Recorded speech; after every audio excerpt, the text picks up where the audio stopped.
How to add Solana to your Zengo wallet. Are you guys facing issues to add Solana to your Zengo wallet?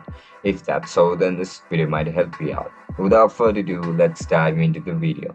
To add Solana to your Zengo wallet, open the Zengo app on your mobile device. Once you open the app, just simply tap on Receive button. Once you click on Receive, scroll through the asset list and select Solana or SOL. After you click on it, you will see your unique Solana wallet address along with a QR code. If you are transferring from another wallet or exchange like Binance or Coinbase, simply copy and paste this address to the withdrawal section of that platform. Make sure you are sending SOL through the native Solana network, not wrapped version of other chains. Once the transfer is sent and confirmed blockchain, your Solana will automatically appear in a Zengo wallet balance.